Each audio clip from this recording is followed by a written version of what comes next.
Hermione Granger did not believe in leaving things to chance. She believed in color coding. She believed in indexing. She believed in waking up at 5 in the morning to review a text she had already memorized just to ensure her synapses were firing at the optimal rate before a major life event. Today was a monumental day. The Great Hall was mostly empty. The enchanted ceiling mirrored the pale, bruised purple of early dawn. Hermione sat at the far end of the faculty table, her planner open. She tapped her quill against the parchment. Exactly 3 times. Yellow ink for primary sources. Blue ink for secondary sources. Red ink for counter-arguments. She aligned her stack of notes parallel to the edge of the table. Perfect. The Dumbledore Chair of Magical History. It was the most prestigious endowed professorship at Hogwarts, empty for 3 years, and now, finally, they were choosing a candidate. She had spent 5 years post-war building an airtight academic record. She had published 4 papers in major journals. She was ready. There was only one problem. Footsteps echoed against the stone floor. Slow. Unhurried. The sound of expensive dragonhide boots that never seemed to rush for anyone. Hermione didn't look up. She kept her eyes fixed on her perfectly aligned notes. A shadow fell over her planner. Morning, Granger, a voice drawled. Draco Malfoy. He didn't wait for her to answer. He dropped his own planner, a black, unadorned, completely unmarked leather notebook directly on top of her meticulously arranged color-coded notes. The alignment was ruined. Hermione closed her eyes. She inhaled a sharp breath. She counted to 3. When she opened her eyes, he was already sitting in the chair next to hers. Not across from her. Next to her. He was wearing an impeccably tailored charcoal suit that probably cost more than her entire library collection. He lounged back, resting one ankle over his knee, looking like he owned the Great Hall. You did that on purpose, Hermione said. Her voice was clipped. Precise. Fast. Did what? Malfoy asked. He didn't look at her. He reached for the silver coffee pot. You ruined the alignment of my notes. He poured a cup of black coffee. He set the pot down. Then, very slowly, he turned his head to look at her. His pale grey eyes swept over her face, lingering for a fraction of a second on her mouth before meeting her glare.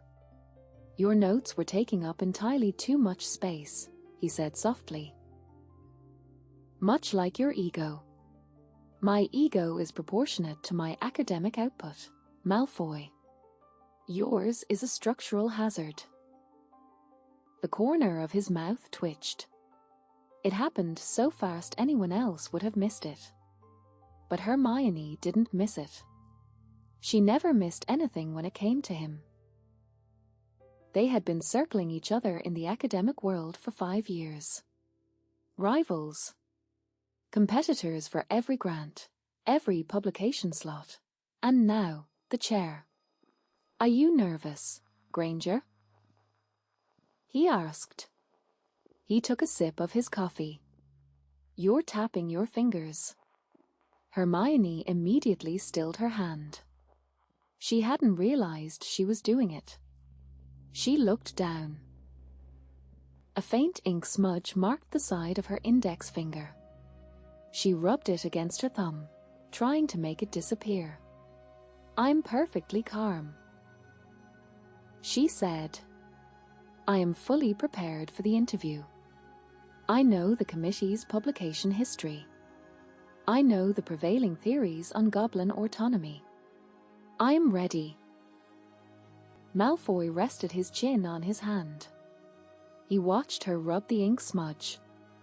"You're speaking too fast. I am speaking at a highly efficient rate of information transfer. You're frantic. I am driven. You're terrified I'm going to win."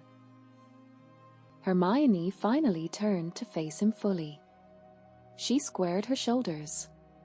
She tilted her chin up. This was the posture she took right before she delivered a killing blow in a debate. "You," she said, her voice dropping to a dangerous whisper, "treat this professorship like a game. You do the reading only when it suits you. You skate by on pure, infuriating brilliance and a complete lack of methodology. You don't care about the chair, Malfoy. You just care about beating me." He didn't flinch. He didn't look away.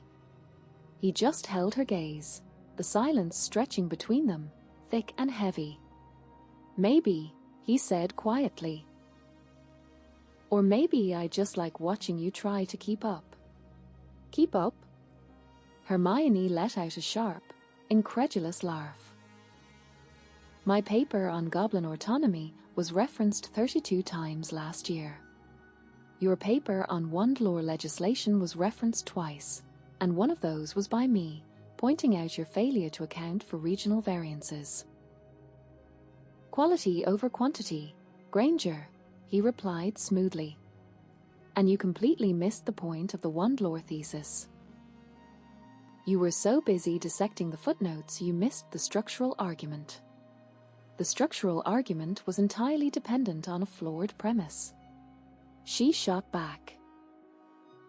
"You cannot claim that wand allegiance is fluid without addressing the fundamental differences in core stability." Malfoy leaned forward, the languid posture vanishing for a split second. "The core stability is irrelevant when the wizard's intent supersedes the physical materials. It's about the caster, not the wood. That is wildly reductionist and you know it." "It's elegant," he corrected. "Something your color-coded brain struggles to process." Before Hermione could launch into a multi-clause retort, the heavy oak doors of the great hall opened again. Minerva McGonagall walked in.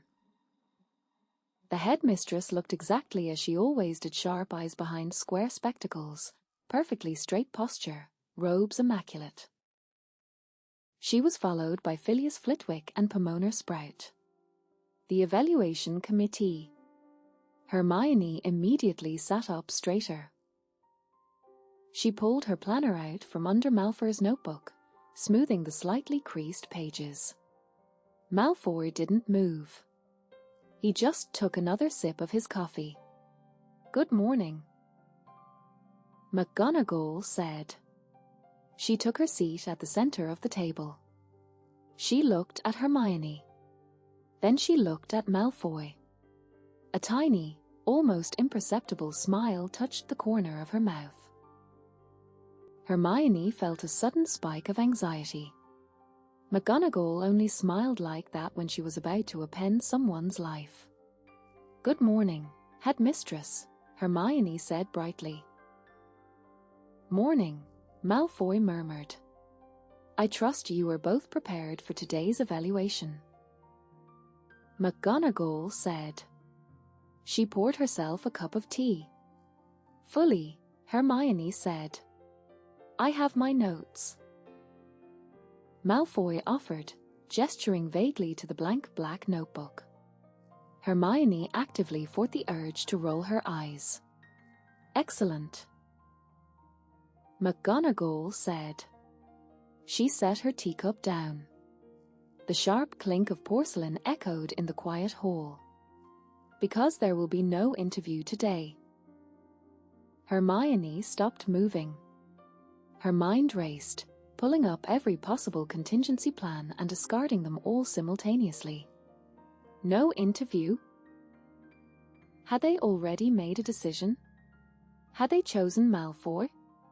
Malfoy finally sat up. The lounging posture vanished. He looked at McGonagall, his eyes narrowing. "Excuse me?" The committee has convened, Flitwick squeaked from his chair. And we have reached a rather difficult impasse. You are both exceptionally qualified. Sprout added gently. Brilliant. Really.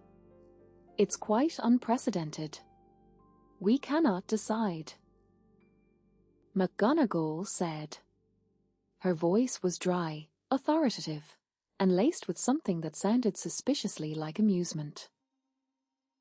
Miss Granger, your methodology is flawless. Your research is exhaustive. Mr. Malfoy, your theoretical frameworks are groundbreaking. Your analytical leaps are unmatched. Hermione couldn't breathe. She gripped the edge of the table. So, McGonagall continued, pausing for effect. We have decided to change the parameters of the evaluation. Malfoy went very still. Change them how? The Dumbledore chair requires a public presence, McGonagall said. It requires the ability to engage, to debate, to hold a room. A private interview in my office will not demonstrate that. Hermione's heart hammered against her ribs. She didn't like where this was going. She liked controlled environments. She liked structured Q&A sessions. Beginning next week, McGonagall announced. You will co-present a 6-week public lecture series in Lecture Hall 3. Every Friday evening. Open to all upper year students and faculty. Hermione stared at her. Co-present? Together? Malfoy asked. His voice was dangerously flat. Yes. McGonagall said. She looked entirely too pleased with herself. You will share the stage. You will present your differing historical perspectives. You will debate. The faculty will observe. At the end of the 6 weeks, the chair will go to whichever candidate delivers the more compelling arguments. Silence dropped over the table like a lead weight. Hermione's brain short-circuited. 6 weeks. Sharing a stage with Draco Malfoy. Arguing with him in front of an audience. Having her theories dissected, mocked, and picked apart by the most infuriating man she had ever met. Headmistress, Hermione started, her voice a little too high. With all due respect, our research styles are incompatible. They are violently opposed, Malfoy corrected. Exactly. Hermione agreed, shooting him a look. We will just end up fighting. That, Flitwick said cheerfully, is precisely the point. We want to see how you handle opposition, Sprout said. We want to see who survives, McGonagall said dryly. She stood up. The syllabus for the lecture topics is on my desk. You have 1 week to prepare for the first session. Good luck to you both.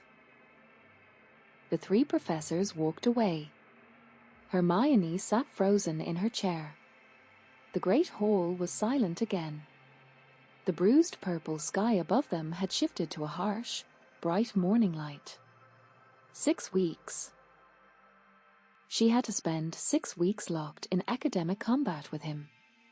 She turned her head slowly. Malfoy was already looking at her. The shock had faded from his face, replaced by that familiar, arrogant mask. But there was something else in his eyes now. A spark. A sharp, dangerous glint of pure competitive adrenaline. He picked up his black notebook. Well, he drawled. This should be entertaining. Hermione stood up. She gathered her perfectly aligned, color-coded notes. She shoved them into her satchel. She did not look at him. She couldn't. If she looked at him, she would scream. I suppose I should start speaking slower now, Granger, Malfoy said to her back. So you have time to catch up before the first lecture. She stopped. She shut her eyes. She took a breath. She turned around. She straightened her spine.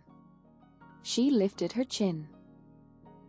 I could lecture on goblin rebellions backwards in my sleep, Malfoy, she said, her voice icy and precise. Which is likely how you prepared your thesis. The corner of his mouth pulled upward again. A real, undeniable twitch. Pace yourself, Granger, he murmured. It's going to be a long 6 weeks. Hermione gripped the strap of her satchel. She ignored the twitch. She ignored the way his voice dropped on the last word. She ignored the sudden, terrifying flutter of anticipation in her stomach. She turned and walked out of the great hall. Let the games begin. Part 2. The first lecture Hall 3 was suffocatingly warm. Draco stood at the right side podium. He rested his hands on the polished mahogany. He did not look at his notes. He didn't need to. He had spent the last 7 days preparing for this exactly the way he prepared for everything, by determining exactly how Hermione Granger would approach it and building a trap right in the middle of her path. The hall was packed. Every seat was taken. Students from all 4 houses were crammed into the aisles, sitting on the stone steps. Half the faculty was in the front row. They weren't here for a history lecture. They were here for blood. Draco turned his head slowly. Hermione was at the left side podium. She was vibrating with nervous energy. It wasn't obvious to anyone else. To the rest of the room, she looked perfectly composed.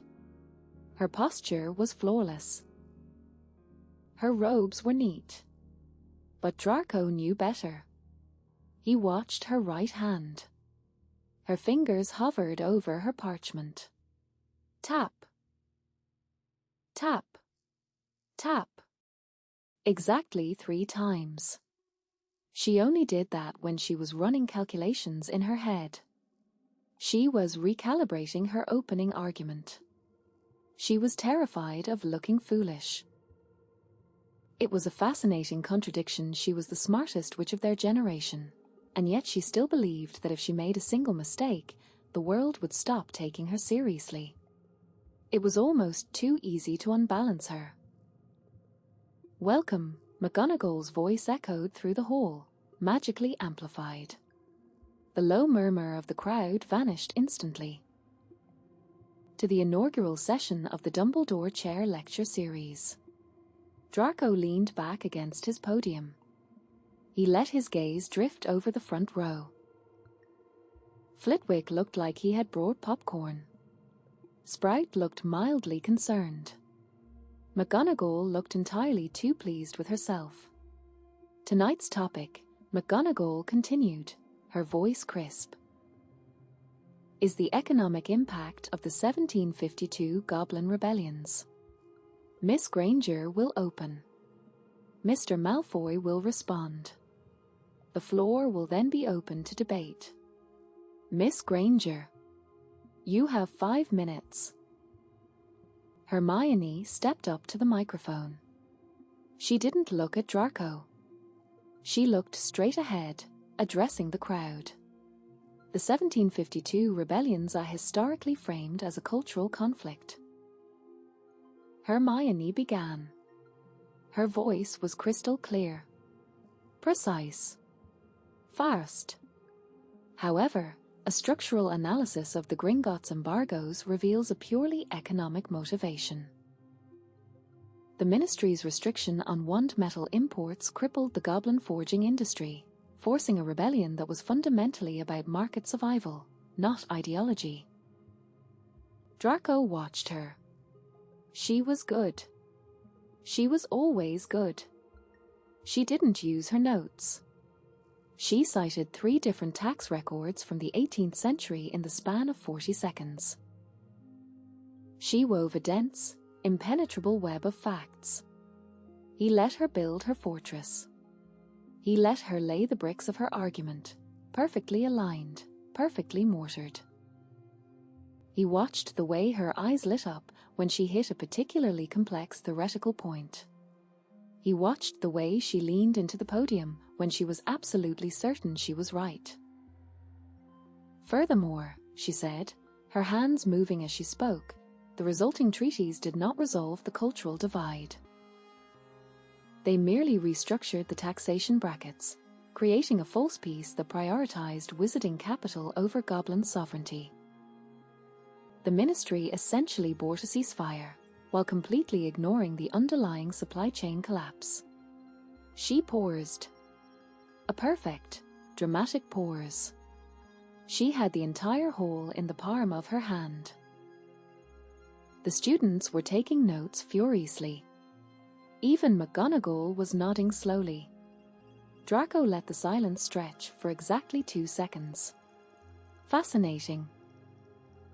He drawled into his own microphone. The entire hall snapped their attention to him. Hermione's head whipped around. Her eyes narrowed instantly.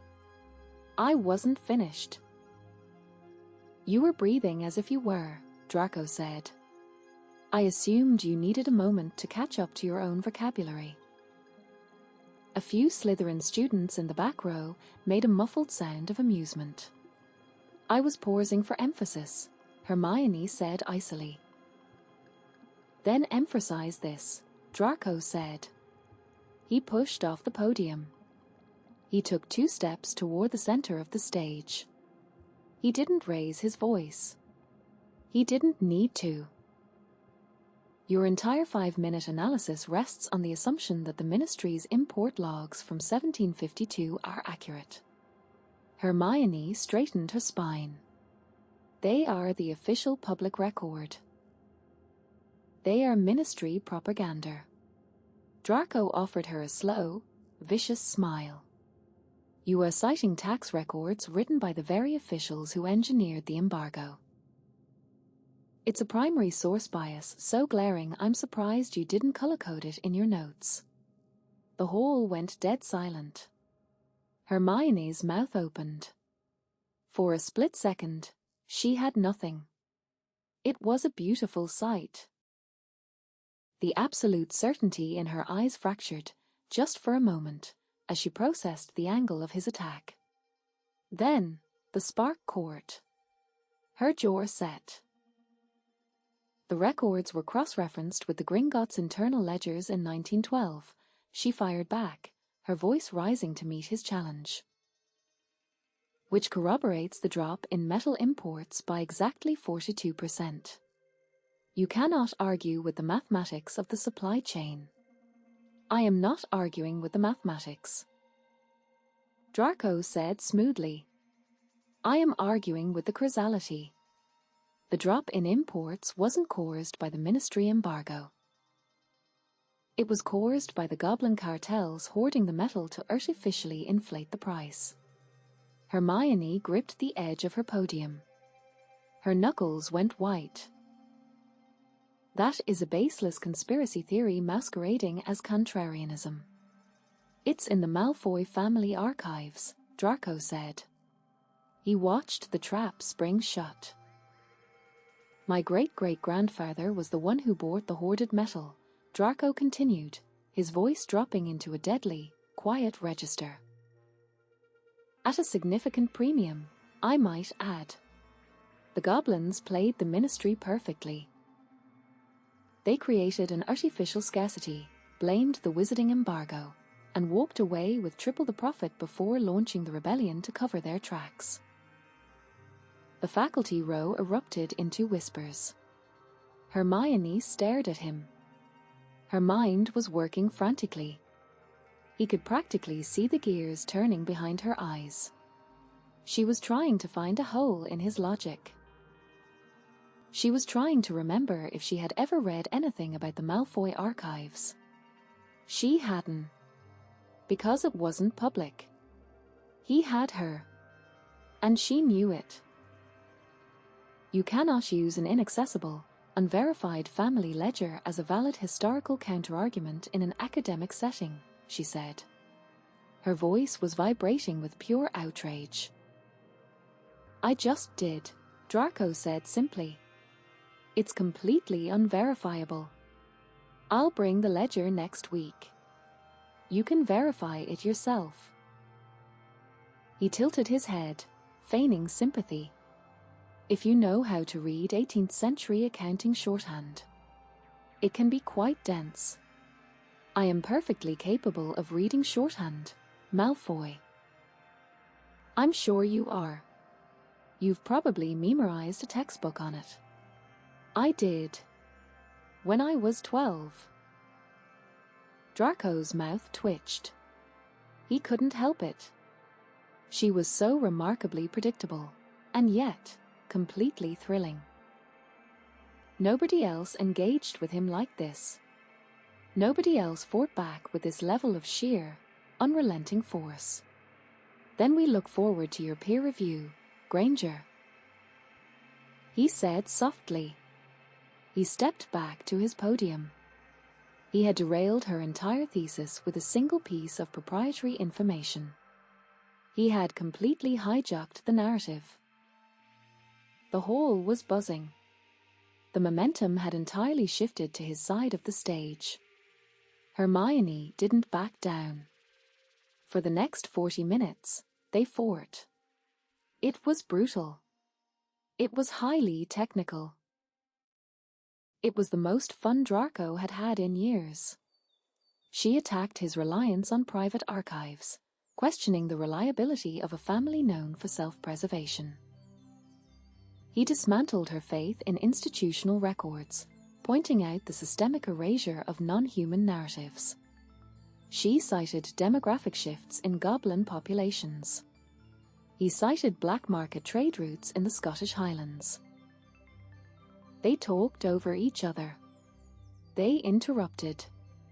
They ignored McGonagall completely when she tried to interject with a time warning. They were the only two people in the room.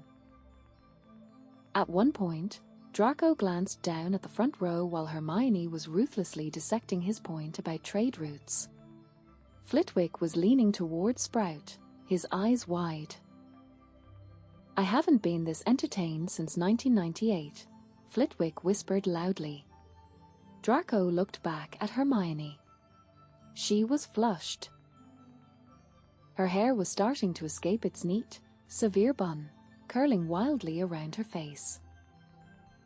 She was gesturing with both hands, currently in the middle of a tirade about the sociological impact of the 1753 peace treaty on rural wizarding communities. She was magnificent. He realized, with a sudden, sharp jolt of clarity, that he didn't actually care if he won the chair. He just wanted to keep doing this. He wanted to stand on a stage and throw sparks at her, just to watch her catch fire. And therefore, Hermione concluded, her chest heaving slightly as she held his gaze. The economic impact cannot be separated from the ideological suppression. To claim otherwise is not just reductionist, it is historically irresponsible. She glared at him across the stage. She was waiting for him to strike back. She was ready for it. Draco looked at the clock at the back of the hall. The hour was up. An impassioned defense, Granger, he said. His voice was quiet. It carried perfectly over the silent room. Historically irresponsible, perhaps, but highly entertaining. He didn't offer a counter-argument. He just let her have the last word, but he framed it as a concession of amusement rather than defeat. It drove her absolutely crazy. He could see the frustration flare in her eyes. She hated winning on a technicality. She wanted him to keep fighting until one of them bled out on the academic floor. We are out of time. McGonagall announced, standing up. She looked from Draco to Hermione, her expression utterly unreadable. A fascinating start to the series. We will resume next Friday. Class dismissed. The hall erupted into applause. It was chaotic. Students were arguing with each other as they filed out, picking sides, debating the merits of the Malfoy ledger versus the ministry logs. Draco gathered his blank notebook. He hadn't written a single thing down. Hermione was shoving her color-coded notes into her satchel. Her movements were sharp. Angry. She jammed a textbook into the leather bag with unnecessary force. He walked over to her side of the stage. She didn't look up.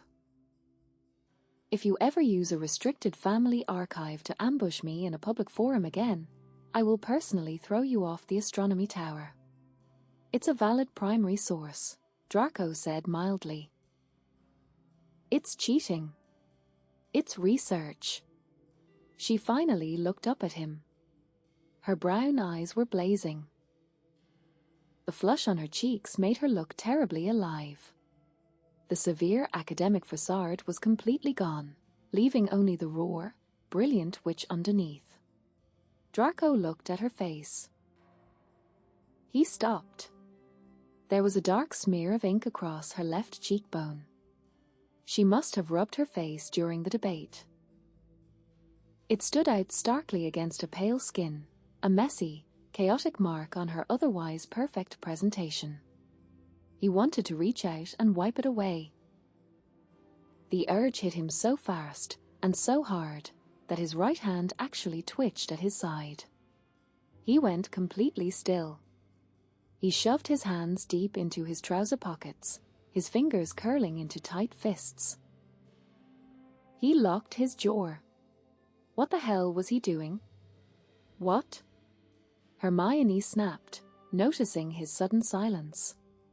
She narrowed her eyes at him. Are you going to insult my posture now? Or are you going to invent another fake historical document to undermine me? Draco looked at the ink smudge. He looked at her blazing eyes. He forced his voice to remain perfectly flat. You have ink on your face, he said softly. Hermione blinked. The academic fury vanished, replaced instantly by self-consciousness. She reached up, rubbing her right cheek. Other side. He murmured. She rubbed her left cheek, smearing the ink further across her skin. Is it gone? No. Draco said. You just made it worse. She let out a frustrated breath. She abandoned the attempt to clean her face. She grabbed her satchel and stormed past him, her robe snapping around her ankles. I'll see you in the library, Malfoy, she threw over her shoulder. Bring the ledger. Draco watched her walk out the heavy oak doors. He watched the way her spine stayed perfectly rigid. He stood alone on the empty stage, the echo of her voice still ringing in the hall. Pulling his hand out of his pocket, he ran it through his hair and let out a long, slow breath. It was going to be a fascinating 6 weeks. Part 3. The library stacks. The indexing system in the Hogwarts library was, quite frankly, a structural failure. Hermione was currently balanced on the 5th rung of a rickety wooden ladder in the deepest corner of the restricted section. It was 2 in the morning. The air was thick with the smell of old parchment, dust, and dark magic that hadn't been aired out in 3 centuries. The only light came from the luminescent glow of her wand, clenched between her teeth. She ran a finger along the spine of a crumbling leather tome. A history of goblin metallurgy. Wrong. She needed the Gringotts archival translations, Volume 4. Specifically, the volume covering the trade negotiations of 1751. She was not going to walk into the second lecture and let Draco Malfoy humiliate her with an unpublished family ledger again. She was going to find the public record that contradicted his private archives. She was going to meticulously, systematically dismantle his entire argument in front of the faculty. But to do that, she needed the book. And the book was not where it was supposed to be. She let out a frustrated breath around her wand.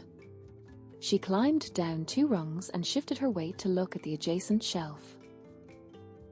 If you fall and break your neck, Granger, does that mean I win the chair by default? Hermione startled so badly she nearly lost her footing. She grabbed the sides of the ladder, her heart slamming against her ribs, and pulled her wand from her mouth. She looked down. Draco Malfoy was sitting at a heavy oak table in the center of the aisle. It was 2 in the morning. He was wearing a dark blue button-down shirt with the sleeves rolled up to his forearms. His tie was loosened. He looked entirely too awake, entirely too comfortable, and entirely too observant. I am not going to fall. Hermione snapped in a hushed whisper, acutely aware of the restricted section's echoing acoustics. You're leaning too far to the left. Draco pointed out. He didn't even look up from the book he was reading. He turned a page slowly. The structural integrity of that ladder is questionable at best. A simple levitation charm would save you the risk. I don't need a levitation charm. I need the library to adhere to the standard Dewey Decimal System, or at least a coherent magical equivalent. Draco finally looked up. He rested his chin on his hand, watching her with that same infuriating, unreadable expression he had worn during the debate. Are you looking for the Gringotts archival translations? He asked mildly. Hermione froze. She glared down at him, her grip tightening on the wood. How did you know that? Because it's the only logical counter-argument to my point about the metal hoarding, he said. He leaned back in his chair. It's what I would be looking for if I were you. Which I'm not, thankfully. Hermione glared at him. She hated that he knew her research path. She hated that he could track her logic so effortlessly. Most of all, she hated that he was sitting there looking perfectly relaxed while she was covered in dust and running on 3 hours of sleep. Did you take it? She demanded, climbing down the rest of the ladder. Take what? Volume 4. Did you take it just so I couldn't have it? Draco sighed. It was a long, put-upon sound. Granger, contrary to your deeply held belief that I exist solely to ruin your life, I do not spend my time hiding library books from you. I have better things to do. Like what? Like reading the book I currently have in front of me. Hermione stepped off the ladder. She brushed a layer of dust off her robes, suddenly acutely aware of how disheveled she must look. Her hair had long since escaped its bun. She had ink on her fingers again. She marched over to her own designated table, 3 aisles down from his. Her desk was a chaotic mountain of scrolls, textbooks, and empty inkwells, the exact opposite of Malfoy's perfectly organized workspace. Sitting down heavily in her chair, she pulled a blank scroll toward her and uncapped her ink. She needed a new angle. If she couldn't find the Gringotts translations, she would have to attack the reliability of the Malfoy ledger through a sociological lens. She could reference the inherent bias of aristocratic record-keeping. Yes, that would work. The quill scratched loudly against the parchment. She was so focused she didn't hear him move. She only realized he was there when a large, heavy book slid into her field of vision, coming to a stop directly in the center of her notes. Hermione stopped writing. She looked at the cover. Gringotts Archival Translations, Volume 4. She looked up. Draco was standing next to her chair. He didn't say anything immediately. He just reached out and set a porcelain cup down on the table, right next to the book. Steam curled up from the surface of the liquid. It smelled like Earl Grey. Not coffee. Tea. Hermione frowned at the cup. Her brain, usually so fast, completely stalled. "You're looking in the wrong section, Granger," Draco said. His voice was low. The drawl was gone. The translations were moved to the restricted economic archives last month. And you're breathing too fast. Hermione looked from the tea, to the book, to his face. He was standing entirely too close. She could see the faint silver ring in his left iris. She could smell the crisp, sharp scent of his soap, mixed with the old paper of the library. "You had it," she whispered. "I was reading it," he corrected. "You were reading my counter-argument?" "I was reading the text," he said patiently, as if explaining something to a very small, very slow child. "I finished it. Now you can read it." "Why?" "Because you were going to drive yourself insane looking for it on the wrong shelf, and the sound of your frantic muttering was disrupting my focus." Hermione narrowed her eyes. She didn't trust this. She didn't trust him. This was the man who had ambushed her in front of the entire faculty just 48 hours ago. This was the man who wanted the chair as much as she did. "You're trying to mess with my head," she said flatly. Draco looked down at her. The corner of his mouth twitched. "Am I?" "Yes. You bring me the book I need. You bring me." She gestured to the cup. "Tea. You're trying to make me think you're being helpful, so I'll drop my guard.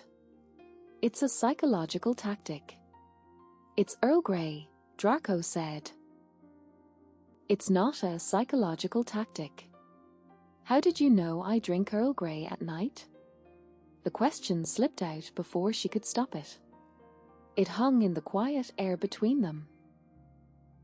Draco didn't answer right away. He looked at the cup, and then he looked back at her. His expression shuttered, the lazy arrogance slipping back into place like a well-oiled mask. "You ordered it at the Three Broomsticks last month when we were at that insufferable faculty mixer," he said smoothly. "I have a good memory, Granger. Don't flatter yourself." He reached out and tapped the leather cover of the book. "Read Chapter 3, he instructed. It details the tariff negotiations. It completely contradicts your sociological theory. I don't need you to tell me what to read." Hermione snapped, pulling the book toward her. "Clearly you do, since you were looking in the wrong aisle. I would have found it. By morning, perhaps. I don't need your help, Malfoy. It's not help. It's a professional courtesy." "Professional courtesy?" She let out a sharp, incredulous laugh. "You humiliated me in front of Flitwick and Sprout on Friday. I didn't humiliate you. I outmaneuvered you." Draco leaned down, bracing one hand on the edge of her table. He was suddenly at eye level with her. There is a significant difference. Hermione's breath caught in her throat. He was right there. She could see the exact shade of grey in his eyes. She could see the slight tension in his jaw. "You used a proprietary source," she argued, her voice dropping to a harsh whisper so it wouldn't carry. "You knew I couldn't counter it. And now you have the text to counter it," he said, gesturing to the book. So counter it. Stop complaining about my methods and do the work. I am doing the work. Then open the book. Hermione glared at him. She reached for the heavy leather cover at the exact same moment he did. Their hands collided. Draco's fingers brushed over the back of her hand. His skin was warm. The contact lasted for less than a second. But the shock of it felt like a physical blow.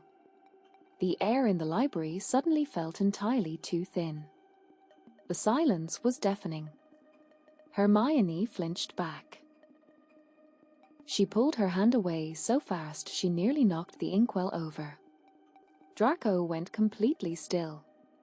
His hand remained hovering over the book. He looked at her hand, and then he looked up at her face. The teasing arrogance was gone. His eyes were dark, tracking her reaction with that terrifying, intense focus he usually reserved for academic texts. He was paying attention. He wasn't just trying to win the chair. He was paying attention to her. He knew her research methods. He knew her tea order. He knew exactly how to push her buttons and exactly how to pull her back.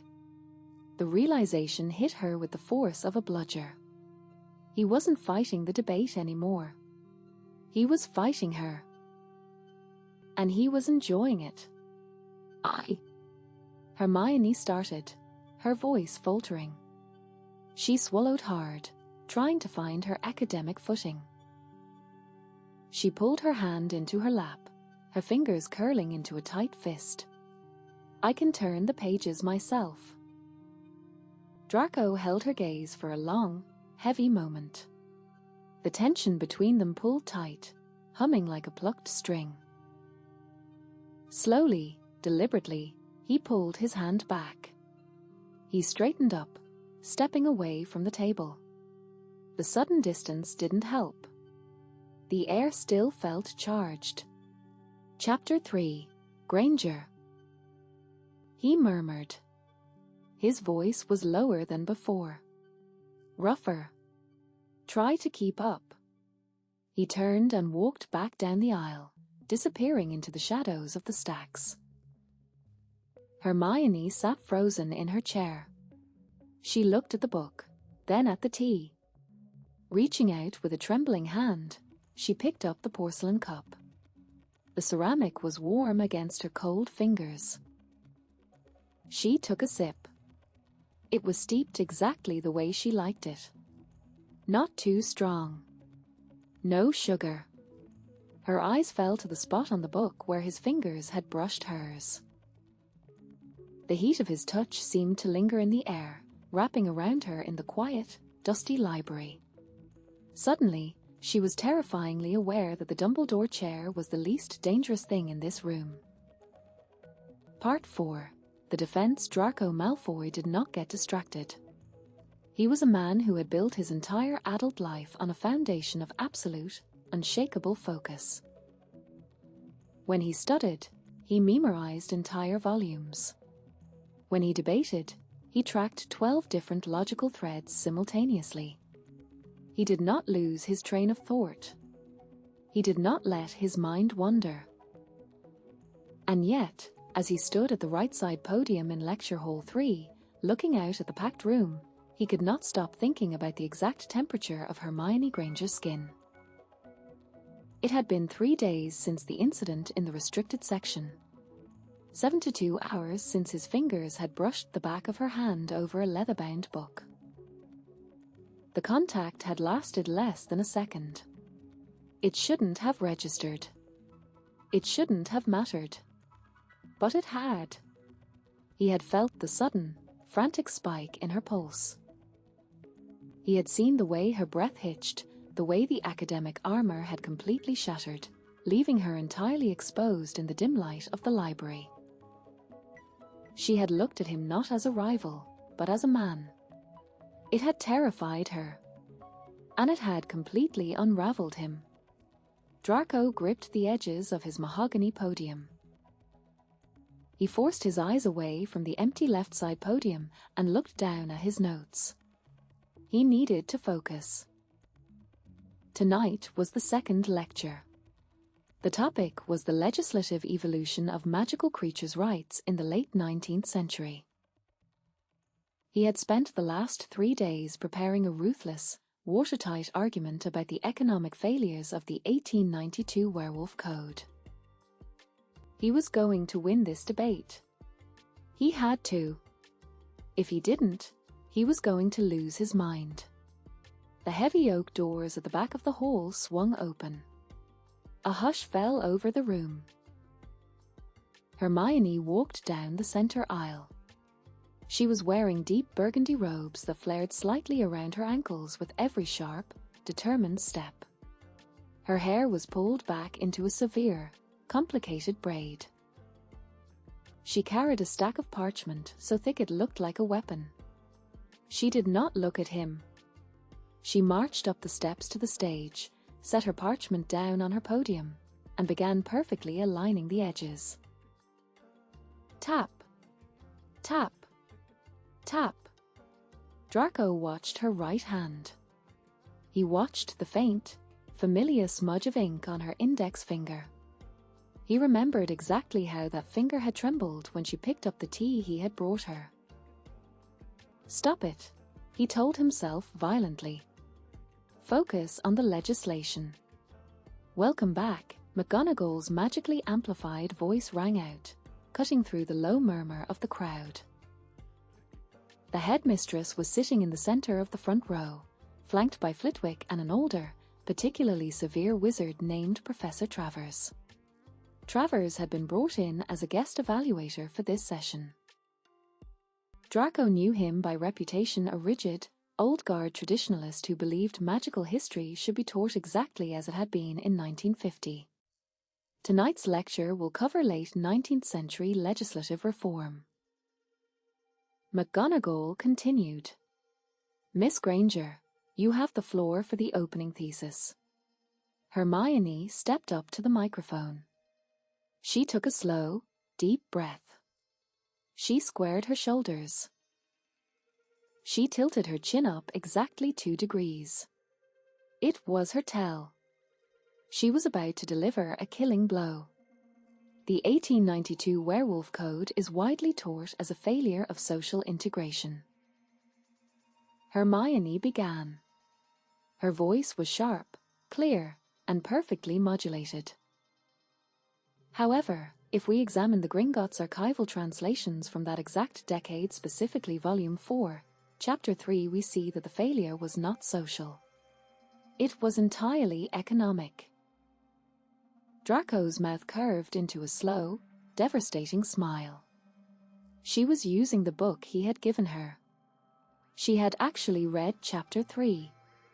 He leaned back against his podium, crossing his arms over his chest. He let her talk. He let her build her argument. It was a masterpiece of structural logic. She took the proprietary Malfoy ledger argument he had used last week, flipped the methodology, and used public banking records to prove that the Ministry had intentionally starved werewolf communities of credit. She was brilliant. It was infuriating. It was intoxicating. By analyzing the tariff negotiations of 1894, Hermione continued, her pace quickening as she hit her stride. We can definitively prove that the aristocratic families who controlled the magical banks actively lobbied for the restriction of loans to lycanthropes. The legislation wasn't designed to protect the public. It was designed to protect old money. She finally looked at him. Her brown eyes locked onto his across the stage. The challenge in her gaze was a physical force. She was daring him to counter it. She had found the one public record that circumvented his private archives, and she was wielding it like a broadsword. Draco felt a hot, sharp thrill race down his spine. This was why he couldn't stay away from her. This was why the chair didn't matter anymore. Nobody else pushed him like this. Nobody else forced him to operate at the absolute limit of his intellectual capacity just to survive a Friday evening. He uncrossed his arms. He stepped up to his microphone. "A compelling theory, Granger," Draco drawled, his voice dropping into that slow, lazy cadence he knew drove her insane. "If you ignore the fact that the Gringotts tariffs were originally drafted in response to the Goblin strikes of 1890, which completely destabilized the credit market before the Werewolf Code was even proposed." Hermione's eyes narrowed. The Goblin strikes were resolved by 1891. The strikes were resolved. The inflation was not. The banks restricted loans across the board, not just to lycanthropes. You are conflating a general economic depression with targeted legislative malice. I am not conflating anything. Hermione shot back, gripping the edge of her podium. The loan denial rate for werewolves was 60% higher than for standard wizarding businesses during the same fiscal quarter. The math does not support your theory of general inflation. They were off. For the next half hour, the lecture hall ceased to exist. It was just the two of them, locked in a brutal, high-speed collision of facts, dates, and theoretical frameworks. Draco threw everything he had at her. He cited obscure ministry decrees. He referenced international trade embargoes. She parried every single one. She didn't falter. She didn't hesitate. She threw his own logic back in his face with terrifying precision. The crowd was mesmerized. Even Flitwick had stopped taking notes, simply watching them volley back and forth like a spectator at a professional Quidditch match. Draco was having the time of his life. He was just preparing to deliver a highly technical counterpoint about the French werewolf treaties when a voice cut through the air. "If I may interrupt this display." The harsh, grating voice belonged to Professor Travers. Draco stopped. He looked down at the front row. Travers was standing up. The older wizard looked deeply unimpressed, his mouth pulled into a tight, sour line. He adjusted his robes and fixed his gaze directly on Hermione. "Miss Granger," Travers said loudly, making sure his voice carried to the very back of the silent hall. "You speak very quickly. And you cite a great many texts." Hermione blinked, momentarily thrown by the interruption. "Yes, Professor. The syllabus requires a thorough review of the primary sources." "Indeed," Travers sneered. "But regurgitating primary sources is the work of a librarian, not a scholar. Your entire premise regarding the tariff negotiations is entirely derivative. You are simply repeating the ministry's revisionist talking points from the 1990s. Draco went completely still. He watched Hermione's face. He saw the exact moment the insult landed. She didn't flinch. She didn't step back. But she bit her lower lip. Hard. It was the tell she only used when she was genuinely, hopelessly stuck. The academic armor she had spent the last 30 minutes building cracked right down the center. Travers wasn't finished. Furthermore, the older wizard continued, his tone dripping with condescension. Your attempt to frame this as an issue of class warfare shows a distinct lack of original analytical capacity. It is a very pretty, very emotional argument. But it is not history. It is activism masquerading as intellect. One wonders if you are actually capable of forming an original thought, or if you simply memorize whatever book is placed in front of you. The hall was dead silent. It was a deliberate, calculated humiliation. Travers wasn't attacking her argument. He was attacking her right to stand on the stage.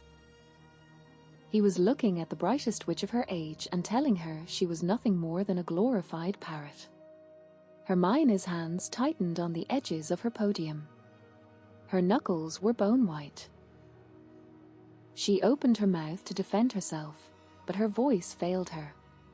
The sudden, vicious nature of the attack had completely derailed her frantic internal checklist. She was drowning. Draco felt something inside his chest snap. It wasn't a conscious decision. It was a purely instinctual, violent reaction. His posture went completely rigid. The lazy, arrogant slouch vanished. He stood up straight, his shoulders locking into place. The blood roared in his ears, drowning out the silence of the hall. He was the only one allowed to argue with her. He was the only one allowed to push her. Nobody else touched her. Professor Travers. Draco said. His voice wasn't loud. It didn't need to be. It was freezing cold, sharp as shattered glass, and carried a lethal weight that made half the students in the front row physically flinch. Travers turned his head, looking mildly annoyed. Yes, Mr. Malfoy? Have you finally decided to point out the glaring flaws in her methodology? No. Draco said quietly. I have decided to point out the glaring flaws in yours. Travers froze. Excuse me? Draco stepped away from his podium. He walked to the exact center of the stage. He didn't look at Hermione. He kept his eyes locked on the older wizard, his gaze burning with a cold, terrifying fury. You accuse Miss Granger of lacking original analytical capacity, Draco stated, his voice ringing through the silent room. You claim her argument is derivative of 1990s revisionism. That is a fascinating critique, Professor. Particularly since the Gringotts' archival translations were heavily classified by the Ministry until 2 months ago. It is literally impossible for her argument to be derivative, as the data she just cited has never been publicly available before this evening. Travis's face flushed an ugly, mottled red. The broader concepts are well documented. The broader concepts are irrelevant. Draco cut him off instantly. He didn't raise his voice. The quietness of his tone was infinitely more dangerous. She didn't argue a concept. She argued the specific loan denial rate of the third fiscal quarter of 1894. A statistic that she cross-referenced with the tariff negotiations, creating a completely novel synthesis of economic and social policy. Mr. Malfoy. Travers snapped, his voice rising in anger. You are overstepping. You are competing against this woman for the chair. You should be dismantling her argument, not acting as her defense counsel. I did dismantle her argument, Draco said smoothly. I spent the last half hour doing it. Because her argument is worthy of being dismantled. It is structurally sound, meticulously researched, and intellectually rigorous. Draco took one step closer to the edge of the stage, towering over the front row. If you cannot recognize the brilliance of her methodology, Draco said softly, then perhaps you are the one who lacks analytical capacity, Professor. Or perhaps you simply cannot tolerate the fact that a witch half your age has managed to outthink you using a book you haven't even bothered to read. A collective gasp echoed through the hall. It was academic suicide. You did not speak to a guest evaluator like that. You certainly didn't humiliate a senior faculty member in front of 300 students while competing for an endowed professorship. Draco knew exactly what he was risking. He knew he was burning his own standing to the ground. He didn't care. Travers was vibrating with rage. He opened his mouth to shout, but before he could form a word, another voice smoothly intervened. "I believe," McGonagall said dryly, not moving from her chair, "that Mr. Malfoy makes a rather irrefutable point regarding the classification timeline of the archival texts." Travers snapped his head to look at the headmistress. "Minerva, surely you aren't going to allow this blatant disrespect. I am allowing an academic debate to proceed based on facts, Professor Travers," McGonagall said. Her tone was polite, but her eyes were sharp as flint. "And the fact remains that Miss Granger's synthesis is entirely original, as Mr. Malfoy so passionately pointed out." She turned her head slightly, looking up at the stage. "It is endlessly amusing to me, Mr. Malfoy." McGonagall murmured, a faint, knowing smile playing at the corners of her mouth, "that you seem to know Miss Granger's lecture notes better than your own." Draco locked his jaw. He didn't say a word. If there are no further questions from the floor, McGonagall announced to the stunned room, "This concludes the second lecture. Class dismissed." The hall erupted. It wasn't polite applause this time. It was a chaotic explosion of noise. Students were practically vibrating with adrenaline, grabbing their bags and rushing the aisles, desperate to get into the corridors to talk about what had just happened. Travers stood up, shot Draco a look of pure venom, and stormed out of a side door. Draco stood in the center of the stage. The adrenaline was slowly draining out of his system, leaving behind a cold, stark reality. He had just defended her in front of the entire school. He had just proved, publicly and unequivocally, that he valued her intellect more than his own ambition. He had lost the game.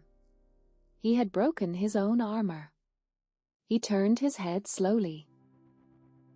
Hermione was still standing at her podium. She hadn't moved to pack away her notes. She was just watching him. Her brown eyes were wide, wide open. The shock on her face was absolute. She wasn't biting her lip anymore. She was looking at him as if she was seeing him for the very first time. Draco didn't look at the stunned faculty filing out of the front row. He didn't look at Flitwick, who was watching them with an expression of delighted awe. He only looked at her, his jaw tight, waiting for her to understand exactly what he had just done. Part 5. The adrenaline in Hermione's brain was a highly calibrated machine.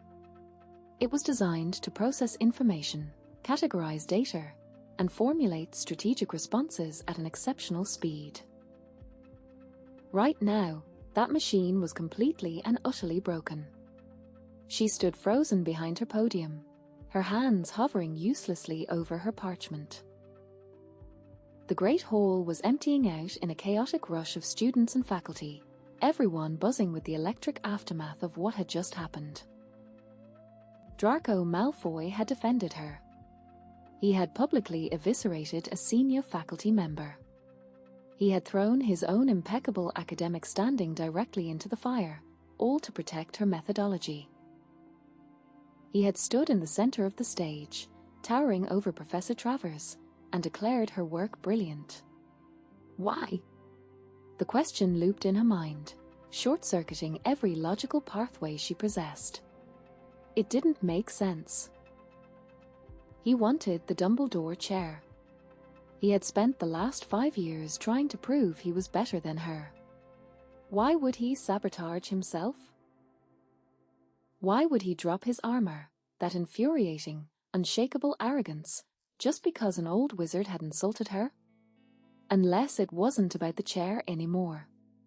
Hermione's pulse kicked into a frantic, uneven rhythm. She looked across the stage, but the right side podium was empty. Draco was already gone. Without thinking, Hermione grabbed her leather satchel. She didn't align her notes. She didn't color-code her citations.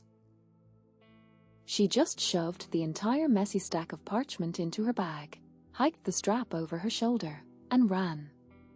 She caught up to him in the stone corridor just outside the Great Hall. Most of the students had already dispersed toward the common rooms, leaving the wide, arched hallway relatively empty. Draco was walking quickly, his long strides eating up the distance toward the grand staircase. He had pulled his tie loose, the silk hanging undone around his collar. Malfoy! He didn't stop. Hermione closed the distance between them. She reached out, her fingers catching the heavy wool sleeve of his robes. The moment she made contact, a sharp jolt of static electricity seemed to crackle between them. Draco stopped dead. Before he could turn around, she hauled him backward, using her momentum to drag him out of the main corridor and into a shadowed stone alcove hidden behind a heavy velvet curtain. It was a tight space. Too tight. Draco's back hit the cold stone wall with a soft thud. Hermione released his sleeve instantly, taking a half step back, but there was nowhere to go. They were boxed in by the heavy curtain on one side and the curved stone on the other. What? She demanded, her voice shaking with raw adrenaline. Was that? Draco looked down at her. The shadows of the alcove carved sharp angles across his face. He didn't look arrogant anymore. He looked entirely on edge. That was a lecture on magical legislation, Granger, he said. He tried for the drawl, but his voice was too rough. Too low. I believe it was on the syllabus.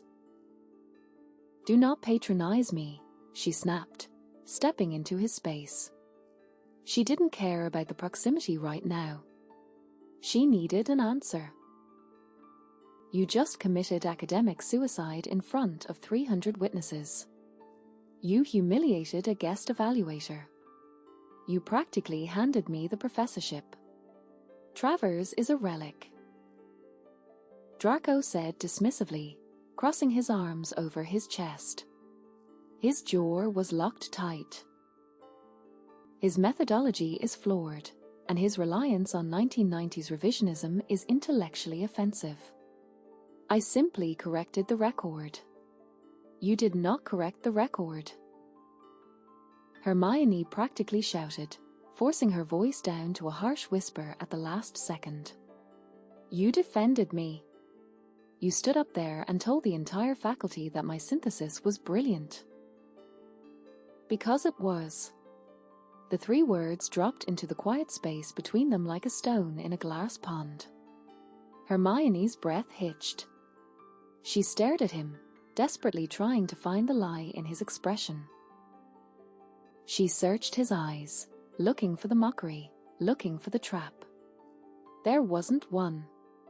The silver ring in his iris was dark, fixed entirely on her face. You're trying to win. She whispered frantically, her hands clenching into fists at her sides. She needed to put him back in his box. She needed him to be the rival. This is a psychological tactic. You're trying to throw me off balance for the third lecture, so I'll drop my guard. Draco let out a harsh, bitter laugh. He uncrossed his arms and pushed himself off the wall. The movement erased the last remaining inches between them. Hermione's back hit the curtain. She gasped, trapped between the heavy fabric and the solid line of his chest. He was so close she could feel the heat radiating off his skin. She could smell the crisp scent of bergamot and old paper that always seemed to cling to his robes. You think I want to win like that, Granger? He murmured. His voice had dropped an entire octave. It wasn't a drawl anymore. It was a confession. Hermione looked up. Her chin tilted involuntarily. She was suddenly terrifyingly aware of how tall he was, how broadly his shoulders filled the narrow alcove. You want the chair. She breathed, her chest rising and falling rapidly against her robes. "I don't give a damn about the chair," Draco said.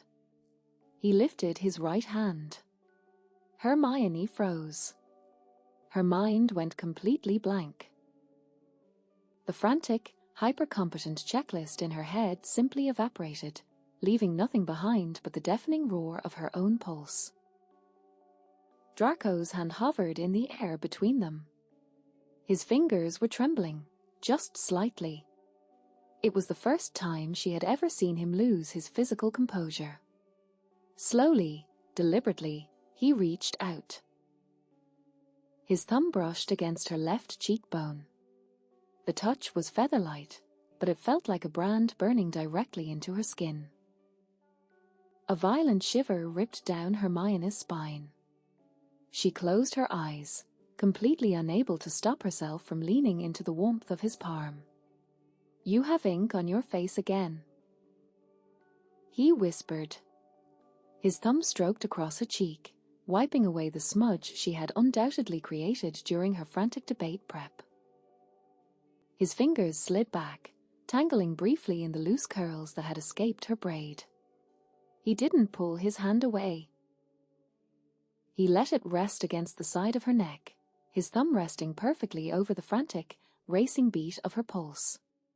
Hermione opened her eyes. Draco was looking at her mouth. The air in the alcove was suffocatingly heavy.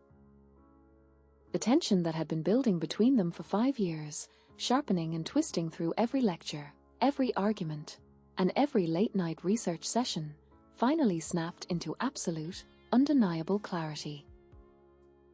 It wasn't rivalry. It had never been rivalry. It was gravity. Hermione's lips parted. She leaned forward, the distance between them closing to a fraction of an inch. She could feel his breath against her skin. She could see the exact moment his restraint shattered.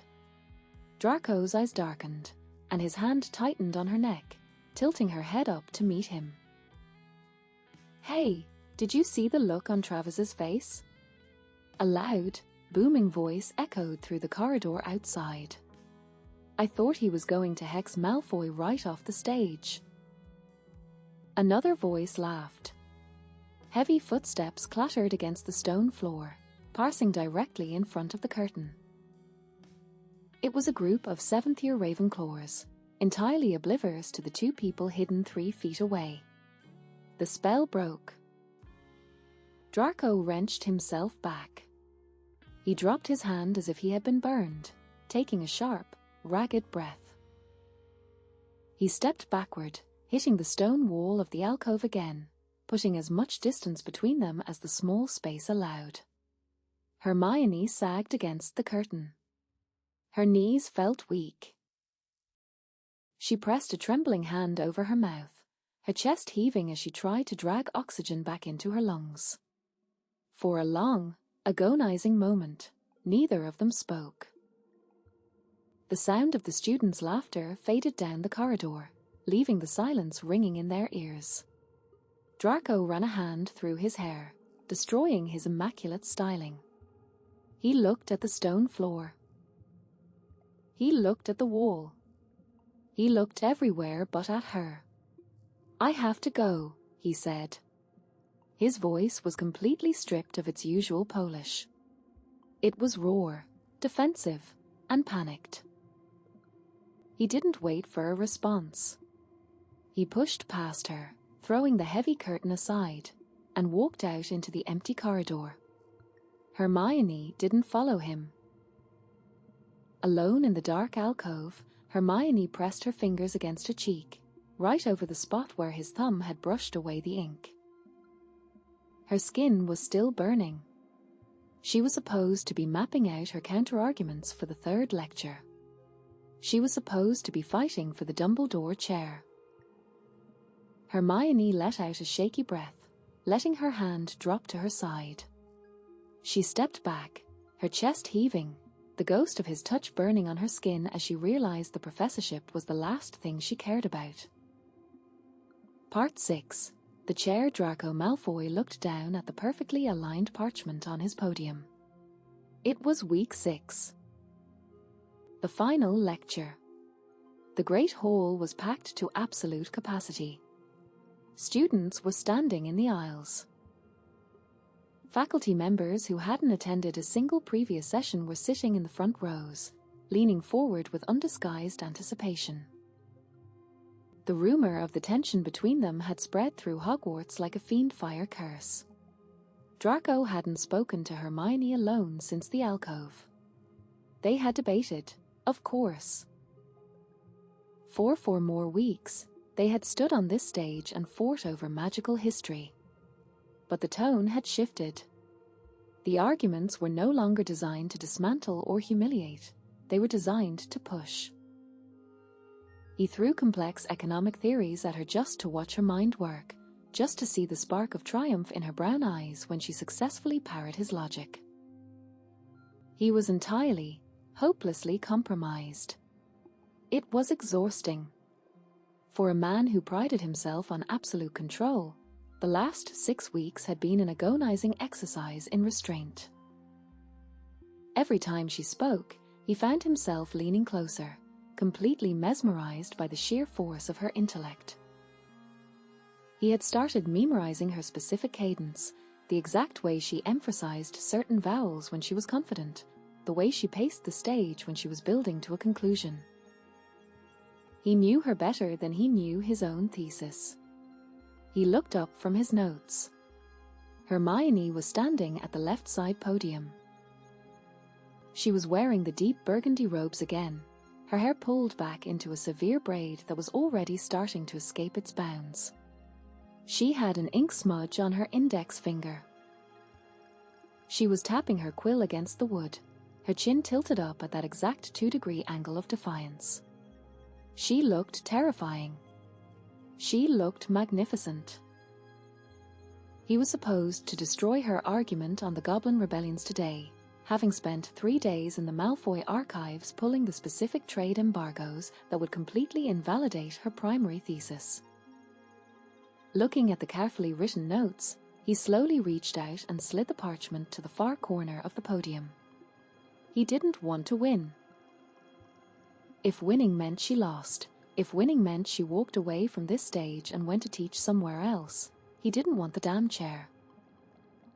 He didn't want the endowed professorship. He just wanted to keep fighting with her for the rest of his life. Welcome. McGonagall's voice echoed through the hall, magically amplified and commanding instant silence. The headmistress was seated in the center of the front row, Flitwick on her right, Sprout on her left. This is the final lecture in the Dumbledore Chair series. Mr. Malfoy, you have the floor for the opening thesis. Draco stepped up to the microphone. He didn't look at McGonagall. He didn't look at the crowd of students. He turned his head and looked directly across the stage at Hermione. My prepared thesis. Draco began, his voice carrying effortlessly over the silent room, was designed to completely invalidate Miss Granger's theory on the sociological origins of the Goblin Rebellions. Hermione's eyes narrowed instantly. She gripped the edges of her podium, readying herself for the blow. I have the archival data to prove that the rebellions were primarily driven by restrictive trade embargoes orchestrated by the Ministry, not ideological suppression. Draco continued calmly, walking slowly around to the front of his podium. However, I will not be presenting that data today. A low murmur rippled through the great hall. Hermione blinked, her grip loosening slightly on the wood. The aggressive tilt of her chin wavered into pure confusion. I will not be presenting it, Draco said, raising his voice slightly to cut through the murmurs, because to do so would be historically irresponsible. The hall fell dead silent again. Over the last 6 weeks, this faculty has asked us to compete for a single endowed professorship, Draco said, finally looking down at the front row. You have asked us to prove which historical framework is superior. But that premise is fundamentally flawed. He stepped away from his podium. He walked slowly toward the center of the stage. My economic framework is a hollow structure without Miss Granger's sociological data, Draco stated, looking directly at McGonagall. And her sociological data lacks functional mechanics without my economic framework. To award the Dumbledore chair to only one of us would be to institutionalize a fractured, incomplete view of magical history. He stopped in the center of the stage. He looked back at Hermione. The shock on her face was absolute. Her lips were slightly parted, her brown eyes wide as she stared at him. He had just thrown away the competition. He had just conceded on a public stage. He waited. He didn't say another word. He just held her gaze, offering her the narrative. For 3 agonizing seconds, she didn't move. Then, the spark caught. Hermione stepped away from her own podium. She walked toward the center of the stage, stopping just 3 feet away from him. The air between them instantly pulled taut, humming with the same suffocating, electric tension that had trapped them in the alcove. She turned to face the faculty.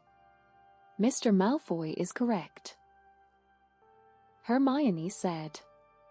Her voice was perfectly clear, completely steady, and absolutely devastating.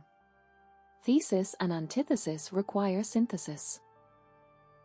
A historical approach that relies solely on institutional records ignores the lived reality of the marginalized. An approach that relies solely on social impact ignores the harsh reality of economic power. She turned her head slightly, meeting Draco's eyes. They are not opposing theories, she concluded softly. They are 2 halves of the same equation. The chair requires a dual approach. The silence in the great hall was so absolute Draco could hear the faint crackle of the torches on the walls. 300 students were holding their collective breath. In the front row, Flitwick was practically vibrating with excitement. Sprite was nodding slowly. Minerva McGonagall stood up. She looked at Draco. She looked at Hermione. The severe lines of the headmistress's face softened into an expression of profound, deeply satisfied triumph. A compelling synthesis, McGonagall said dryly. She adjusted her square spectacles.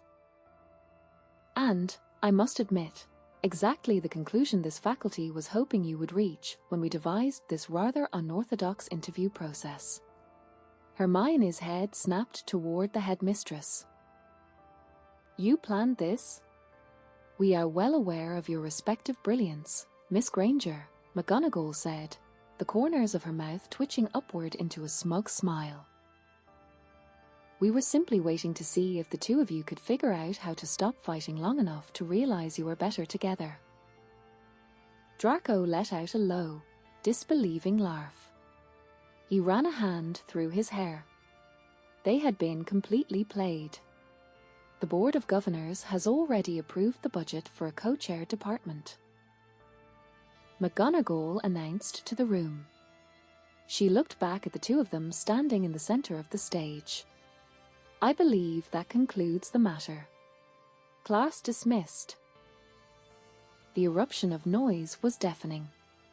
Students were cheering, arguing, and rushing the aisles all at once.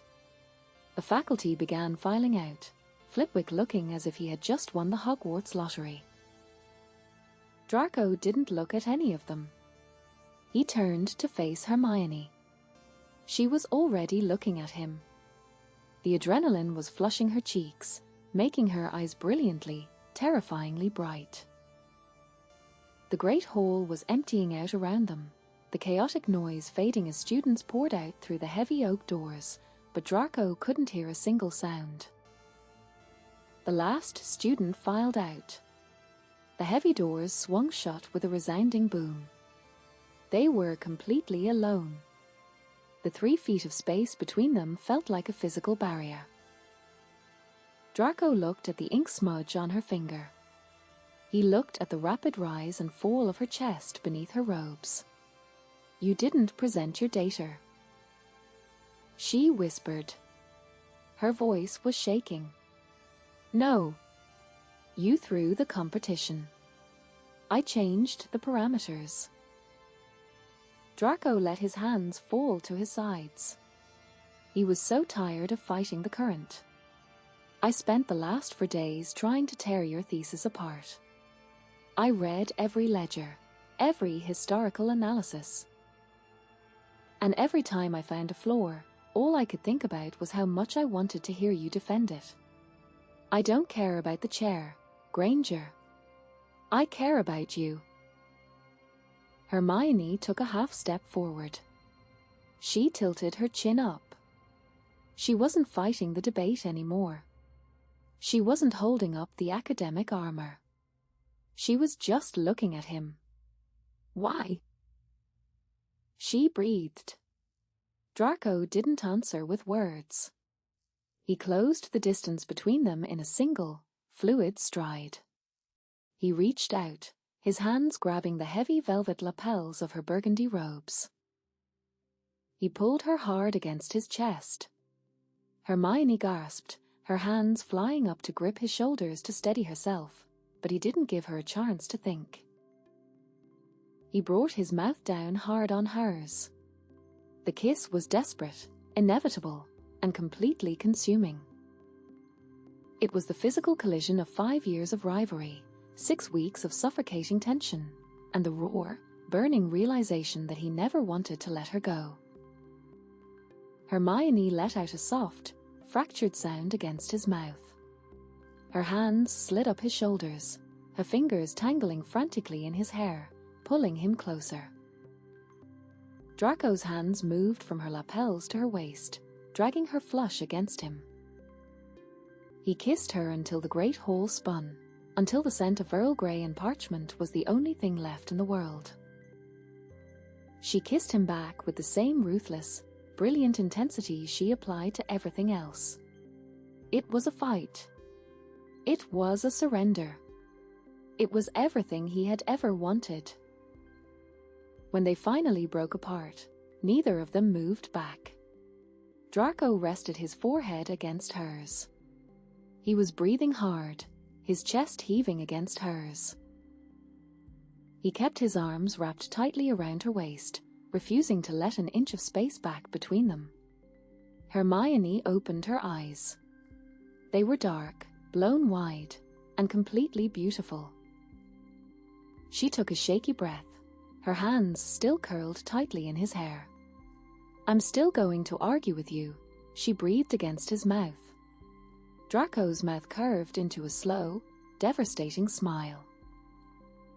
He leaned in, his lips brushing against hers. "I'm counting on it," he murmured, pulling her closer. The end.